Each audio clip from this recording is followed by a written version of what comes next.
سلامونه مې ملګرو ومنئ.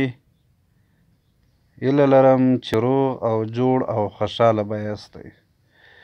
ملګرو، ملا عبدالمنان نیازی چې له طالبانو جدا شوی و، نن یې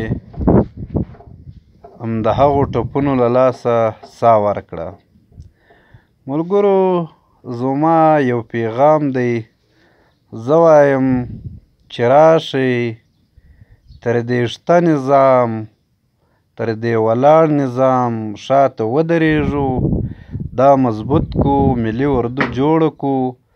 ویدې باچا به نن اشرف غني وي، سبا به ملا بیت الله وي، بله ورځ به ګلبدین وي.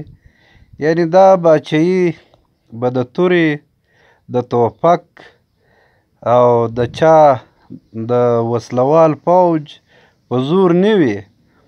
دا باچایي به یوازې هغه خلک کوي چې په ولس ګران وي، ولس زړونه ورکړي، ولس ته زړونه ورکړي وي، د ولس خدمت یې کړی وي، د وطن ملي شتمنیو ته وفادار وي، او له دنیا سره یې ښې اړیکې وي، دهشتګردي نه کوي. نو به ولس دا ټول معیارونه په پام کې نیسي، رایه به ورکوي، دی به باچا کېږي. نو داسې به د افغانستان په مخ ځي. که داسې یو بل سره وژنو، داسې د یو بل په ضد تورې را اخلو، نو ممکنه نه ده چې موږ دې ترقي وکړو، لا موږ دې د ژوند په خوند پوه شو.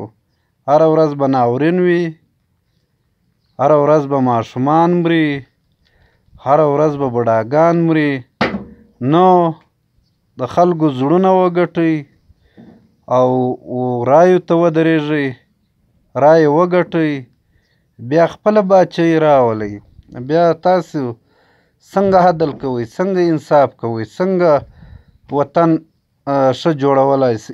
که داسې مقابله یا داسې سیالي افغانان شروع کړي لکه دا نور اسلامي ملکونه، لکه پاکستان، لکه ایران، لکه ترکیه، لکه داسې عرب ملکونه دي، داسې اروپایي ملکونه دي،